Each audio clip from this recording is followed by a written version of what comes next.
Bonjour à toutes et à tous, voici le 5e épisode de la saison 2 et bienvenue aux nouveaux auditeurs-auditrices.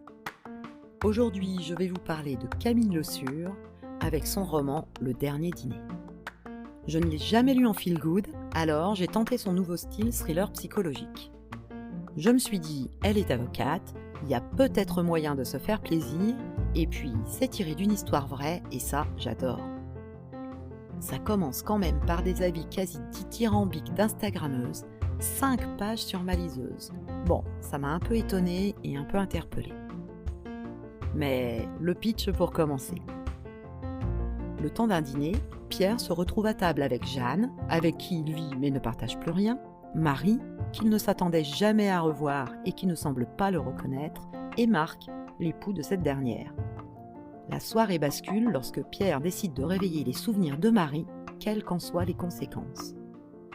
Une simple invitation à dîner, plusieurs vies qui basculent, un huis clos psychologique dont on ne ressort pas indemne, nous dit l'éditeur en 4e de couverture. Bon, l'intérêt pour moi, c'est que le personnage principal semblait bien à plaindre au départ. Entre une mère qu'il surnomme Folcoche et qui y ressemble en effet, référence évidemment à Vipère au point de Bazin, une famille bien ébranlée en tout genre, une enfance du coup complètement bousillée à vivre dans la peur, les insultes et j'en passe. On le suit alors dans ses aventures amoureuses, collé au basque mentalement par sa sœur, ses tantes et mères, avec qui il a des dialogues intérieurs constants. En fait, je n'ai pas aimé ce gars. Ça m'est déjà arrivé de ne pas aimer, voire de détester le personnage principal, mais qu'il me tienne en haleine, que j'ai envie de savoir où, comment, pourquoi. Là, non. J'ai juste eu envie de coller des baffes à ce quarantenaire que je ne voudrais jamais rencontrer.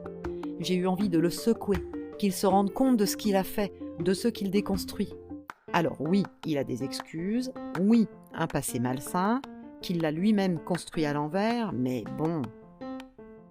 Ce n'est pas un coup de cœur, loin de là, mais j'ai tout de même aimé suivre le cheminement. J'ai d'ailleurs surtout aimé suivre sa sœur, qui est pour moi le personnage qui m'a plu et intéressé.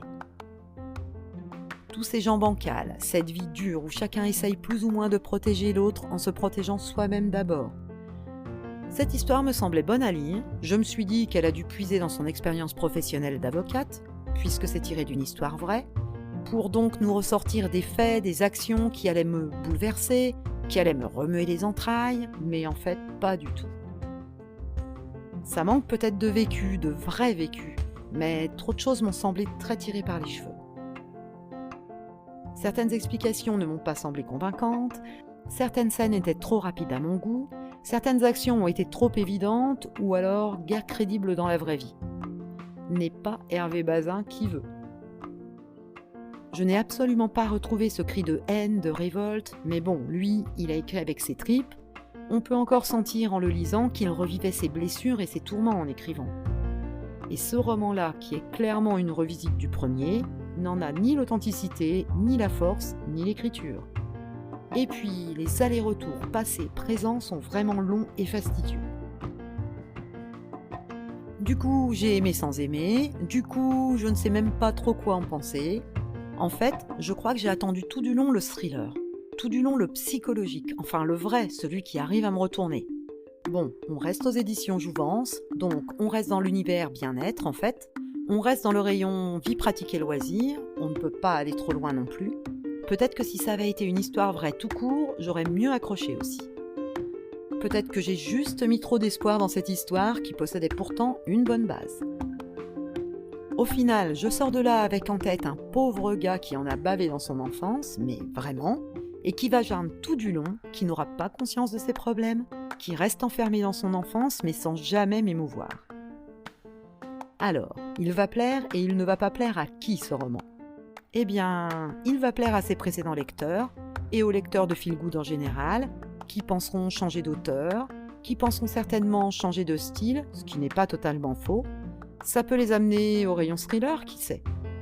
Et il plaira à ceux qui lisent des histoires faciles, rapides, à ceux qui ont envie de lire Cet été sur la plage, car il se lit vite, à ceux qui ont envie de lire des histoires d'enfance glauques, mais il ne plaira pas aux amateurs de vrais thrillers psychologiques et il ne plaira pas non plus à ceux qui ont lu et aimé Hervé Bazin. Le dernier dîner de Camille Le Sur, en grand format aux éditions Jouvence depuis mai 2022 et en e-book. Si vous écoutez ce message, c'est que vous êtes allé jusqu'au bout, et pour ça, merci du fond du cœur. Si vous avez aimé, n'hésitez pas à partager cet épisode autour de vous, et à la semaine prochaine.